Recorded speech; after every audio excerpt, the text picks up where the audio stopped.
નમસ્કાર વિદ્યાર્થી મિત્રો, હું પ્રોફેસર BS રાઠોડ, અર્થશાસ્ત્ર વિભાગ, SV આર્ટ્સ કોલેજમાં આજના આ પ્રેઝન્ટેશન લેક્ચરમાં આપ સર્વનું સ્વાગત કરું છું. સેમેસ્ટર 5 પેપર નંબર 302, જેનું ટાઇટલ છે આંતરરાષ્ટ્રીય અર્થશાસ્ત્ર અને જાહેર અર્થવિધાન.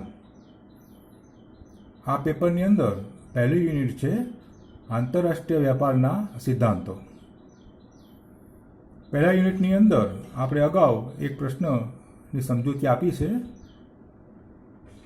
તુલનાત્મક ખર્ચનો પ્રોફેસર રિકાર્ડોનો આંતરરાષ્ટ્રીય વ્યાપારનો સિદ્ધાંત. આ જ યુનિટમાં બીજો મહત્વનો પ્રશ્ન છે પ્રોફેસર હેક્સર ઓહલિનનો આંતરરાષ્ટ્રીય વ્યાપારનો સાધન પ્રમાણનો સિદ્ધાંત. આપણે આજે પ્રોફેસર હેક્સર ઓહલિનના સાધન પ્રમાણના સિદ્ધાંતની ચર્ચા કરીશું. આ સિદ્ધાંતમાં પ્રશ્ન આ રીતે પૂછાતો હોય છે કે આંતરરાષ્ટ્રીય વેપારના હેક્સર ઓહલિનના સાધન પ્રમાણના સિદ્ધાંતની સમજૂતી આપો. તો આ પ્રશ્નની અંદર સૌ પ્રથમ તમારે પ્રસ્તાવના લખવાની હોય છે. મેં આ પ્રશ્નમાં મુદ્દાઓ આપેલા છે. પહેલી પ્રસ્તાવના, બીજો મુદ્દો છે સિદ્ધાંતની ધારણાઓ, ત્રીજો મુદ્દો છે સાધન વિપુલતા અને સાધન પ્રચુરતાનો અર્થ, ચોથો મુદ્દો છે સિદ્ધાંતની રજૂઆત, પાંચમો મુદ્દો છે સિદ્ધાંતની આકૃતિ દ્વારા સમજૂતી અને છઠ્ઠો મુદ્દો છે સિદ્ધાંતની ટીકાઓ. તો હવે આ પ્રશ્નમાં આપણે પ્રસ્તાવના લઈશું. આંતરરાષ્ટ્રીય વેપારનો શિષ્ટ સિદ્ધાંત બે દેશોની અંદર તુલનાત્મક ખર્ચ તફાવતને પરિણામે અસ્તિત્વમાં આવતા સાપેક્ષ ભાવના તફાવતને બે દેશ વચ્ચેના વેપારનું કારણ દર્શાવે છે. તુલનાત્મક ખર્ચ વેપાર કરતા બંને દેશોમાં જુદું જુદું ઉત્પાદન ખર્ચ શા માટે હોય છે તેની સમજૂતી પ્રોફેસર ડેવિડ રિકાર્ડોના આંતરરાષ્ટ્રીય વેપારના સિદ્ધાંતમાં જોવા મળતી નથી. એટલે કે પ્રોફેસર રિકાર્ડોએ તુલનાત્મક ખર્ચના આંતરરાષ્ટ્રીય વેપારના સિદ્ધાંતમાં બંને દેશો વચ્ચે ભાવોમાં શા માટે તફાવત છે તેની સમજૂતી તેઓ આપી શક્યા નથી.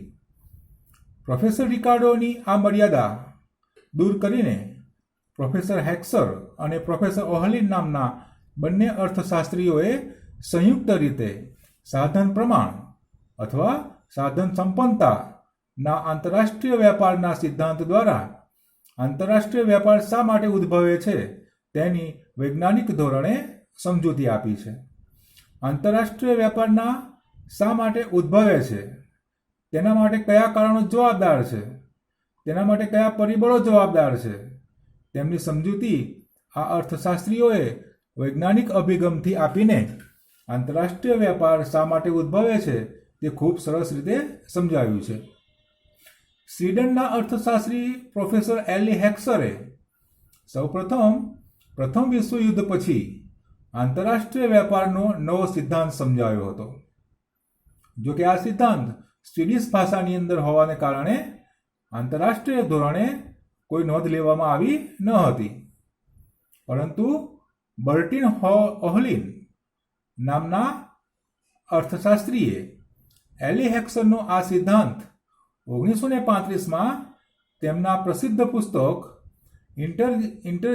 ઇન્ટરગિનેશન્સ એન્ડ ઇન્ટરનેશનલ ટ્રેડમાં રજૂ કર્યો હતો. આથી આ સિદ્ધાંતને હેક્સર ઓહલિનના સિદ્ધાંત તરીકે ઓળખવામાં આવે છે.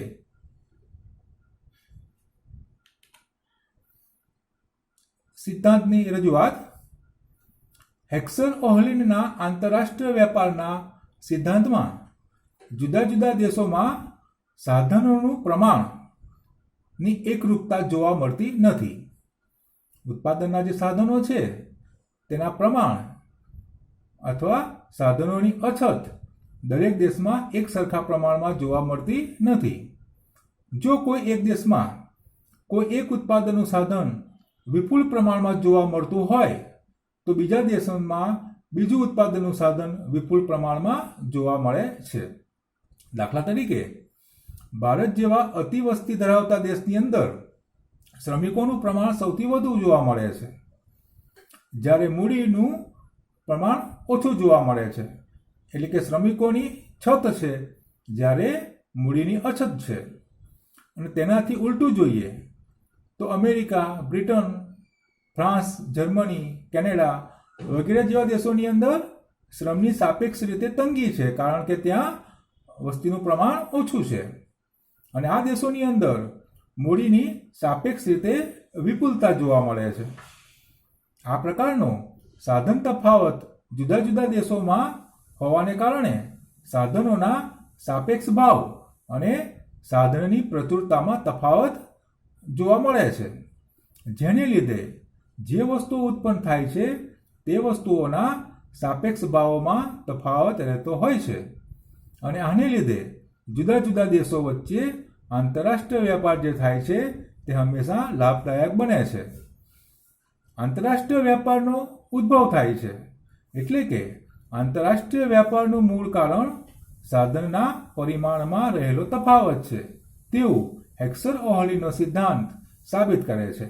અને આથી જ હેક્સર-ઓહલીનો સિદ્ધાંત સાધન સંપન્નતા તફાવતના સિદ્ધાંત તરીકે પણ ઓળખવામાં આવે છે. હેક્સર-ઓહલીનો સિદ્ધાંત સાધન સંપન્નતા અથવા સાધન વિપુલતાના તફાવતને કારણે આ સિદ્ધાંત પ્રોફેસર રિકાર્ડોના તુલનાત્મક ખર્ચ તફાવતના સિદ્ધાંતને ખોટો સાબિત કરતો નથી, પરંતુ જે તુલનાત્મક ખર્ચનો સિદ્ધાંત છે કે જે પ્રોફેસર રિકાર્ડોએ આપ્યો છે તેને પૂરક બને છે. આમ હેક્સર-ઓહલીનો સિદ્ધાંત એ તુલનાત્મક ખર્ચના સિદ્ધાંતની વિરુદ્ધની અંદર આપવામાં આવેલો સિદ્ધાંત નથી. જો કે તુલનાત્મક ખર્ચનો સિદ્ધાંત અને પ્રોફેસર હેક્સર-ઓહલીનો સાધન પ્રમાણના સિદ્ધાંત આંતરરાષ્ટ્રીય વેપારનો આધાર સાપેક્ષ ભાવ તફાવત છે તેવું બંને સિદ્ધાંતો દર્શાવે છે. પરંતુ સાપેક્ષ ભાવ તફાવત સાથી છે તેની સમજ પ્રોફેસર રિકાર્ડોએ તુલનાત્મક ખર્ચ તફાવતના સિદ્ધાંતમાં સમજાવી શકેલા નથી. આથી બંને દેશોની અંદર વસ્તુઓના સાપેક્ષ ભાવોમાં તફાવત સાથી છે તેની સમજૂતી પ્રોફેસર હેક્સર અને ઓહલીને સાધન પ્રમાણના સિદ્ધાંત દ્વારા વૈજ્ઞાનિક દ્રષ્ટિકોણથી સુયોગ્ય રીતે સમજાવવાનો પ્રયત્ન કર્યો છે. આ સિદ્ધાંતમાં કેટલીક ધારણાઓ કરવાની છે, જે ધારણાઓ આ પ્રમાણે છે કે હેક્સર-ઓહલીના સિદ્ધાંતની સરળ સમજૂતી જો કરવી હોય તો કેટલીક ધારણાઓ આવશ્યક છે. ધારણાઓમાં ધારણા નંબર 1, બે દેશો, બે વસ્તુઓ અને બે સાધનો અસ્તિત્વમાં છે. બીજી ધારણા કરવાની છે કે વસ્તુ બજાર અને સાધન બજારમાં હંમેશા પૂર્ણ હરીફાઈ પ્રવર્તે છે. ત્રીજી ધારણા કરવાની છે જુદી જુદી વસ્તુઓના ઉત્પાદનમાં સાધન પ્રચુરતા જુદી જુદી હોય છે, પરંતુ બંને દેશોમાં એક જ વસ્તુના ઉત્પાદનમાં સાધન પ્રચુરતા એક સરખી હોતી નથી. ચોથી ધારણા કરવાની છે ઉત્પાદન વિધેય ઉપરથી સાધન પ્રચુરતા નક્કી કરી શકાય છે. પાંચમી ધારણા છે કે બંને દેશોમાં ઉત્પાદનના સાધનોનો ભૌતિક જથ્થો નક્કી થઈ શકે છે. છઠ્ઠી ધારણા છે બંને દેશોમાં સાધનોની ગુણવત્તા એક સરખી હોય છે. સાતમી ધારણા છે એક જ દેશમાં સાધનો ગતિશીલ છે, જ્યારે બંને દેશો વચ્ચે સાધનો હંમેશા અગતિશીલ હોય છે.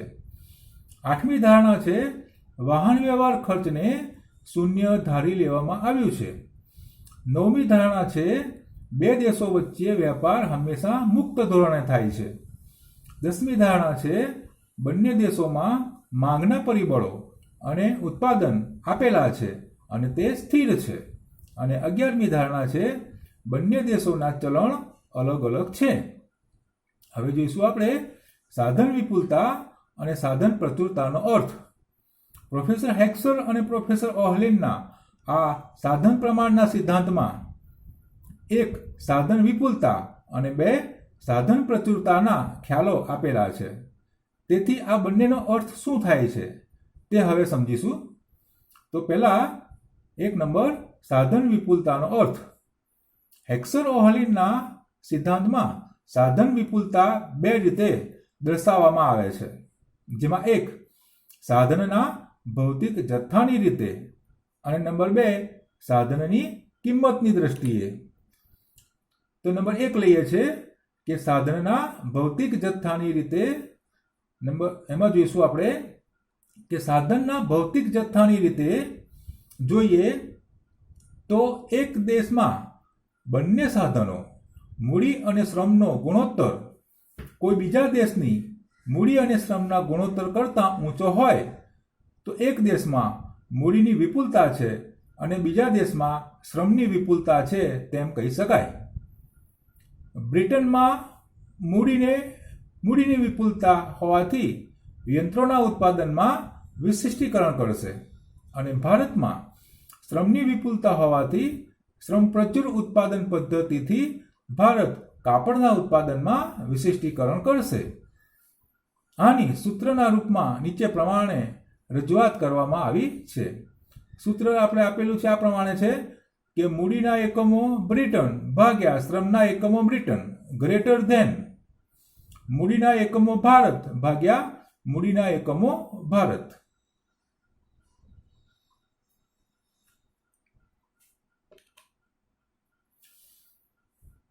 આ બાબત આપણે નીચેની આકૃતિ દ્વારા સમજીએ.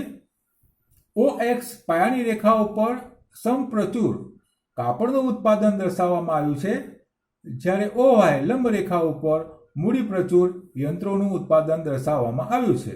આ સંદર્ભમાં ભારત અને બ્રિટનની ઉત્પાદન શક્યતા રેખાઓ નીચેની આકૃતિમાં દર્શાવવામાં આવ્યું છે. આપણે આ આકૃતિમાં જોઈએ છે કે OX પાયાની રેખા ઉપર X વસ્તુ એટલે કે કાપડનું ઉત્પાદન કે જે શ્રમપ્રચુર વસ્તુ છે તે દર્શાવવામાં આવી છે અને OY લંબ રેખા ઉપર Y વસ્તુ યંત્રો એટલે કે મૂડી પ્રચુર વસ્તુ દર્શાવવામાં આવેલી છે. આકૃતિમાં આપણે જોઈએ છીએ કે એ નામની રેખા જે છે તે બ્રિટનની ઉત્પાદન રેખા છે, જ્યારે જે B રેખા છે તે ભારતની ઉત્પાદન રેખા દર્શાવવામાં આવેલી છે. આ આકૃતિની અંદર જોઈએ છે તો ભારત પોતાના બધા જ ઉત્પાદનના એકમો જો કાપડના ઉત્પાદનમાં રોકે અને અમેરિકા પોતાના બધા જ ઉત્પાદનના સાધનો જો યંત્રોના ઉત્પાદનમાં રોકે તો બંને દેશોમાં વસ્તુની માંગ સરખા પ્રમાણમાં હોય તો બંને દેશોમાં બંને વસ્તુઓનું ઉત્પાદન એક સરખા પ્રમાણમાં થશે. આ બાબત આકૃતિમાં આપણે 45° ખૂણે દોરેલી ડાબી તરફથી જમણી તરફ ઉપર જતી રેખા દ્વારા સમજી શકીએ છીએ, જે મધ્ય બિંદુએથી જમણી બાજુ ઉપર જાય છે.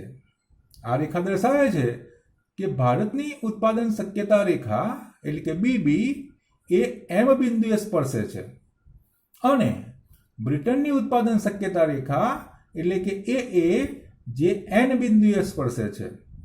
આ બંને દેશ જો M અને N બિંદુએ ઉત્પાદન કરતા હોય તો વસ્તુઓના ઉત્પાદનનો ગુણોત્તર હંમેશા સરખો રહે છે.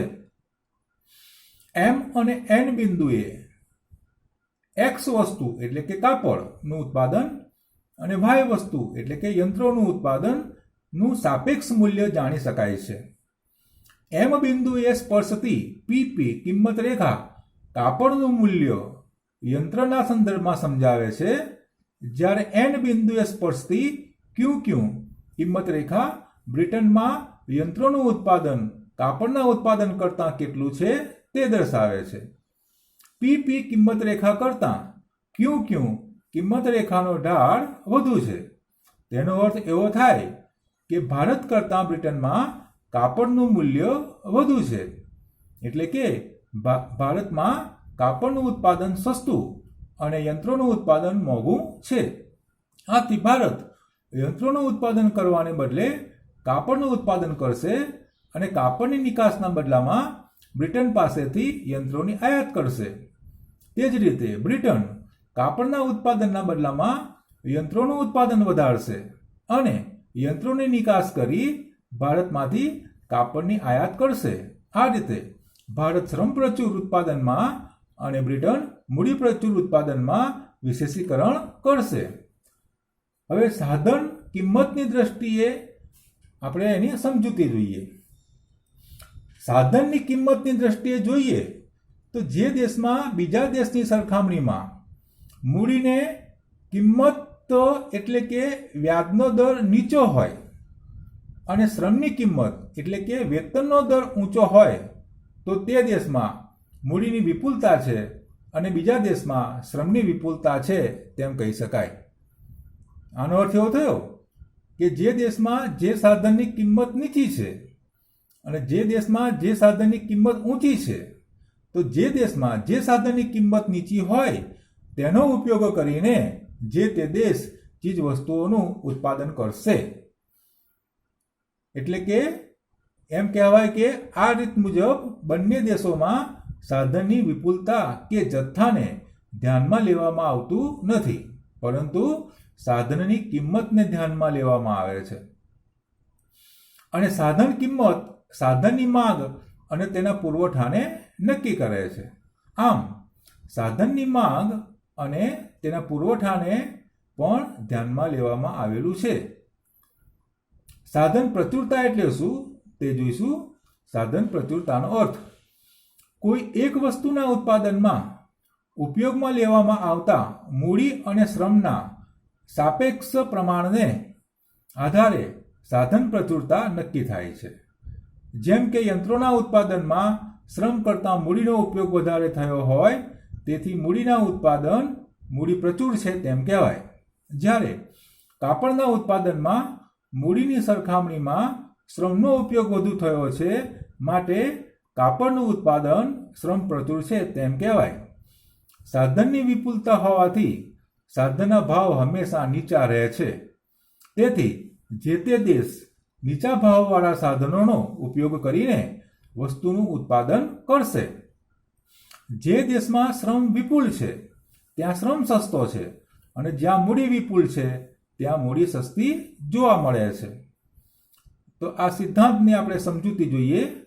હેક્સર ઓહલિનના મત પ્રમાણે જે દેશમાં જે સાધન સાપેક્ષ રીતે વિપુલ પ્રમાણમાં હોય અને જે વસ્તુના ઉત્પાદનમાં તેનો વધારે ઉપયોગ થતો હોય તે દેશ તે વસ્તુના ઉત્પાદનમાં વિશિષ્ટીકરણ કરશે અને તે વસ્તુઓની બીજા દેશમાં નિકાસ કરશે.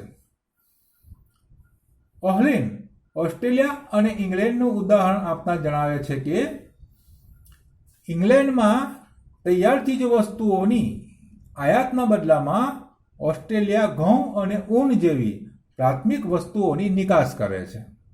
તેનો અર્થ એવો થયો કે ઓસ્ટ્રેલિયામાં જમીન વિપુલ પ્રમાણમાં છે તેથી ઘઉં અને ઊન જેવી પ્રાથમિક વસ્તુઓનું એટલે કે શ્રમ પ્રચુર વસ્તુઓનું વિપુલ પ્રમાણમાં ઉત્પાદન કરે છે, પરંતુ તૈયાર ચીજ વસ્તુઓનું ઉત્પાદન તે ઓછા પ્રમાણમાં કરે છે કારણ કે મૂડીનો અભાવ જોવા મળે છે.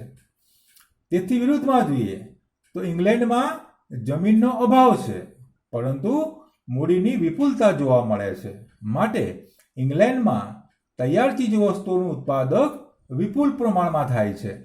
આમ બંને દેશોમાં સાધનોની અંદર સાપેક્ષ પ્રમાણમાં તફાવત રહેતો હોવાને કારણે આંતરરાષ્ટ્રીય વ્યાપાર ઉદ્ભવે છે.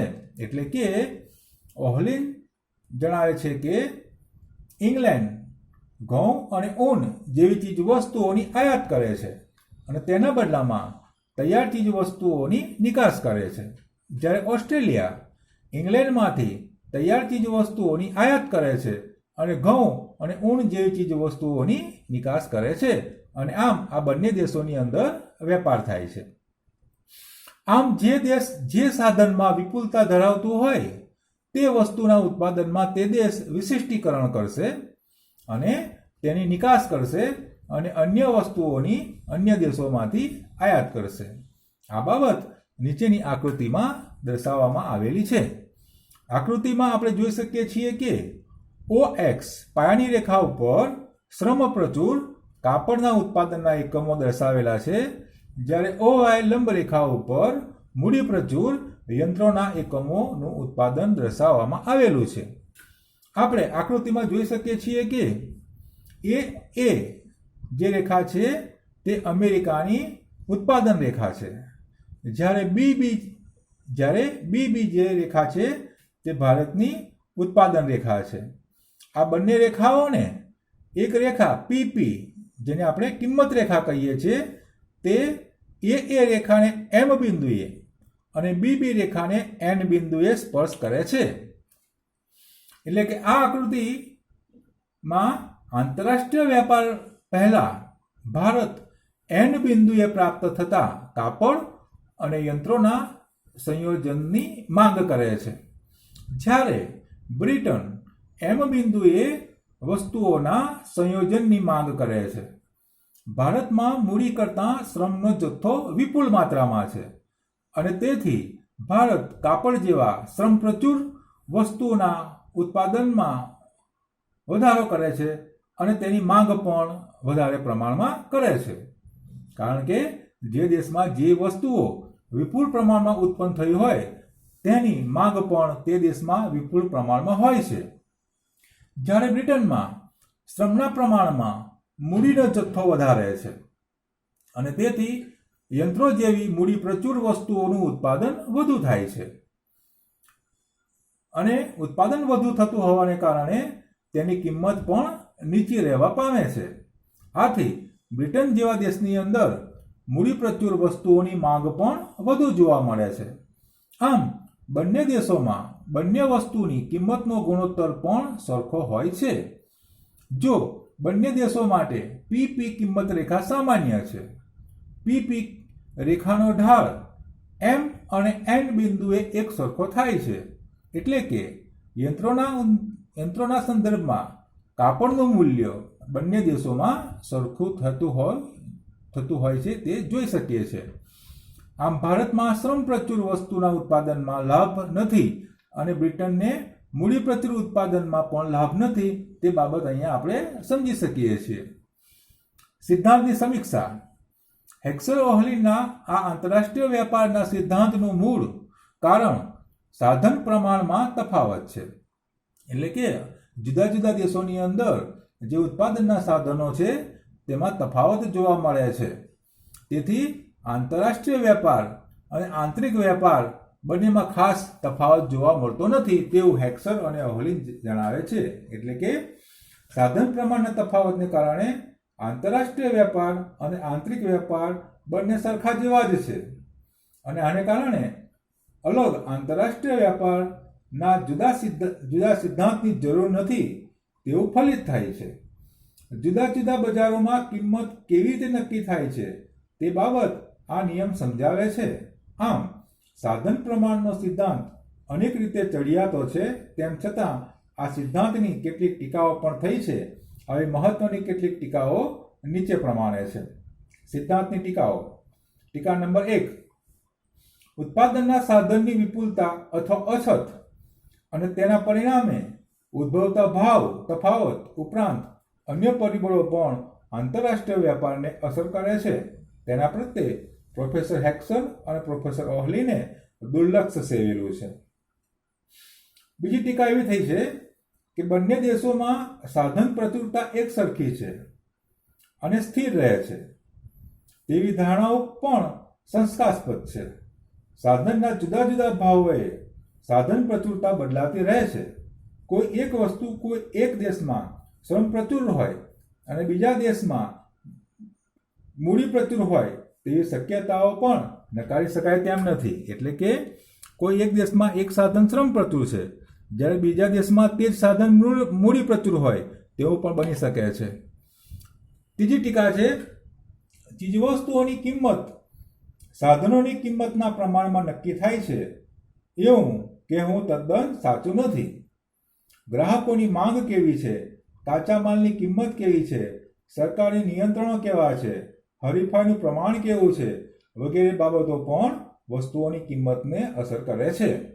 અને ચોથી ટીકા થઈ છે કે હેક્સર-ઓહલીનો સિદ્ધાંત જે ધારણાઓ પર આધારિત છે તે ધારણાઓ પણ અવાસ્તવિક છે. દાખલા તરીકે બે જ સાધનો છે, બે જ વસ્તુનું ઉત્પાદન થાય છે, વાહન વ્યવહાર ખર્ચનો અભાવ જોવા મળે છે, પૂર્ણ હરીફાઈ જોવા મળે છે. આ બધી જે ધારણાઓ છે એ ધારણાઓ સિદ્ધાંતને સરળ બનાવવા માટે ઉપયોગમાં કરવામાં આવેલી છે, પરંતુ આ ધારણાઓ વાસ્તવિકતાથી ઘણી દૂર છે. ખરેખર આવું જોવા મળતું નથી. માટે હેક્સેલ-વાહલીનો સિદ્ધાંત મર્યાદિત સાબિત થાય છે. અને છેલ્લે ઉપસંહાર જોઈએ તો હેક્સેલ-વાહલીનો સાધન પ્રમાણનો સિદ્ધાંત છે તે શિષ્ટ અર્થશાસ્ત્રીઓના તુલનાત્મક ખર્ચના સિદ્ધાંતની રહેલી ખામીઓ દૂર કરે છે. ઓહલીના મત મુજબ આંતરિક અને આંતરરાષ્ટ્રીય વેપાર વચ્ચે કોઈ મૂળભૂત તફાવત નથી, કારણ કે આંતરિક અને આંતરરાષ્ટ્રીય વેપાર બંને એક સરખો જ હોય તેવી ગણતરી કરી શકાય છે. આંતરરાષ્ટ્રીય વેપાર એ સાધનોની ગતિશીલતાના અવેજ રૂપે છે. એટલે કે આંતરરાષ્ટ્રીય જે વેપાર છે એ ઉત્પાદનના સાધનો ગતિશીલ નથી એના કારણે ઉદ્ભવે છે. પરંતુ જો ઉત્પાદનના સાધનો ગતિશીલ હોય તો આંતરિક વેપાર અને આંતરરાષ્ટ્રીય વેપાર વચ્ચે ભેદરેખા દોરવી ખૂબ જ મુશ્કેલ છે. અહીંયા મિત્રો આ પ્રશ્નનો જવાબ, આ પ્રશ્નની સમજૂતી પૂરી કરવામાં આવી છે. ધન્યવાદ.